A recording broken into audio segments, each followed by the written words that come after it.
For this video, I'd like to review a product that I've purchased in the past and I've been very happy with, by the way, and that's Hock blades.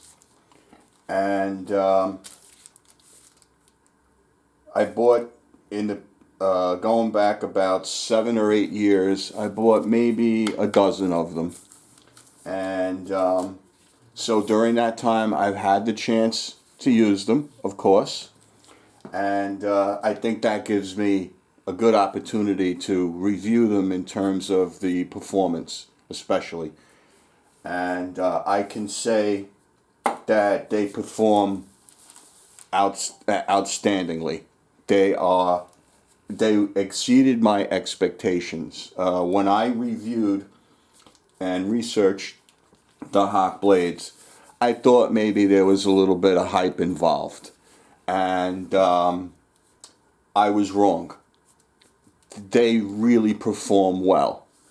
And so let me just go through what it is that I use them with. I have the Hock blade. This is a plane that I use a lot. This is a scrub plane. So when I made, this is the first one that I ever made. So when I made this, I didn't have a blade for it.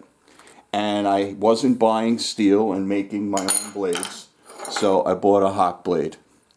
And since then, so this plane was made in, let's say, 2014, 2015, and and at that time I also, well, this came from a harvested lumber that I did myself. So I didn't have a scrub plane to build this plane.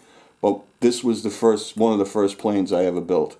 So from this point forward, I've used this to build everything that I've worked on since 2014.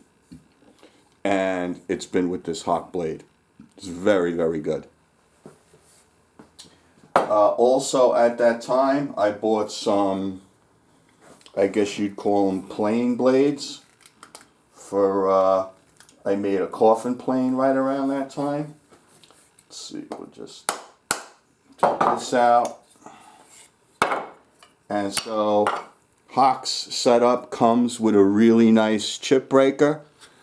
The machine work on the screw is really nice. All these edges are super crispy. It's got a real nice stamp. The Hock emblem is both on the chip breaker and on the blade. These perform really, really well. One of the only things that I don't like in terms of using these blades for the coffin planes is that you have to hog out the bottom of the wedge for the thumb screw, or the set screw on the blade, and then the back of the set screw, you have to hog out the bed of the plane to make room for that. But other than that, they perform really, really well. Let's see what else I bought. I bought a Hock blade for this low angle plane, and this is really good. This is really, really good. This is a good plane. This is broken in. It's real flat. It's old, so it's worn. It's working really, really good. The other thing that I like about the Hock blades is I take these to work. I make a living with these planes on a job site, and there is nothing like taking one of these and not only having it perform real well, but being able to make a living with it. So when you're under the gun, and I don't want to make light of anybody's sort of recreational woodworking, but making a living and putting these on a professional workbench and producing your living wages with these kinds of tools, these blades make a big difference.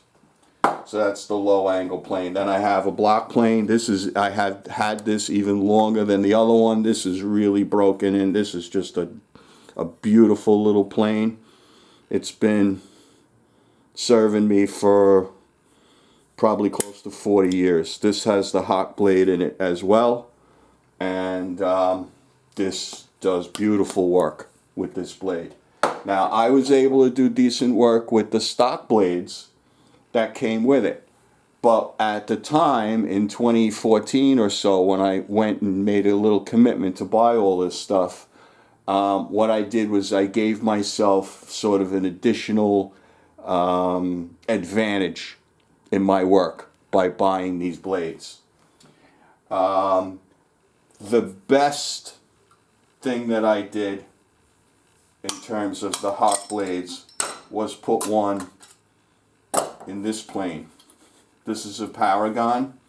I've had this for about over 35 years, and I took this to a machine shop and they lap ground the entire thing. This is plus or minus 1/10,000th from front to back. When at the time, 35 plus years ago, this was a mirror finish. It was absolutely gorgeous. And I have the Hock blade in here. So I would probably say that because of the cost that's involved in the Hock blades, they're not inexpensive. They're going to cost you a few bucks, no matter who you're buying them from, and you're going to pay shipping and you're going to pay tax and all that other good stuff. But in your best plane, like this one, this is my best plane. This does everything I needed to do.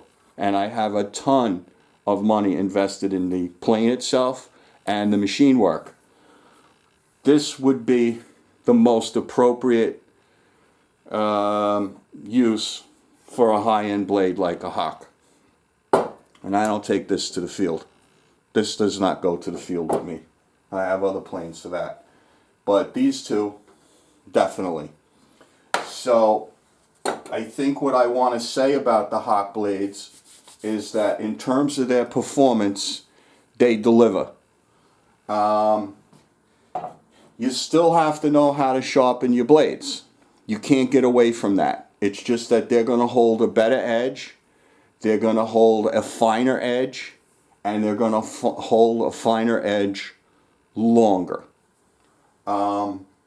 What they also give you, I think, is reliability. So in other words, if I have a plane that's 20 years old, a plane that's 35 years old, a plane that's 45 years old, and I put Hock blades in all of them, I have a kind of uniformity within the edges in all three tools, even though they're not really the same kind of tools. So there's that, and then you have, of course, the reliability. But like I said, you're still compelled to learn how to sharpen these things. At the point where you're investing as much money as you would be buying the Hock blades, I have a couple here that I haven't used yet. Believe it or not, this is like, I don't know, almost $200 worth of blades right here. You have to when you up your game by buying the blades, you have to up your game in terms of your ability to sharpen. And I don't necessarily mean by spending money on your equipment to sharpen, because I think most sharpening is technique. Most sharpening is what's going on in your head and what's going on in your hands and the stones. I felt obligated to do that.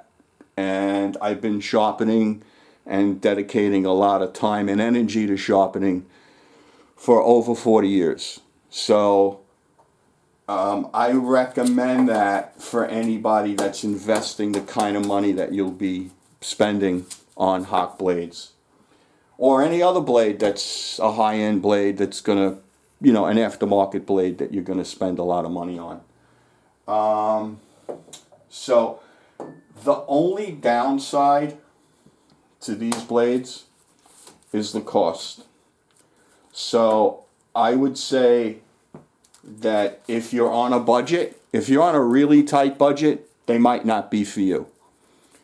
If you're on a limited budget, I would think in terms of what your strategy would be to buy a set of plain irons for like your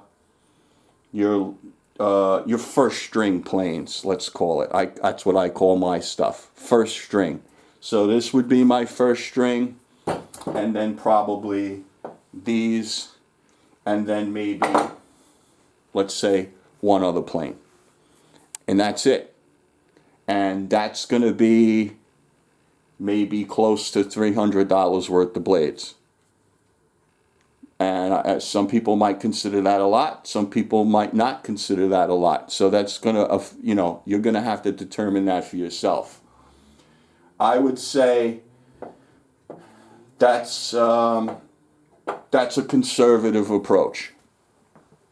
If money is no object, then put Hock blades in all your planes and have a great time with it.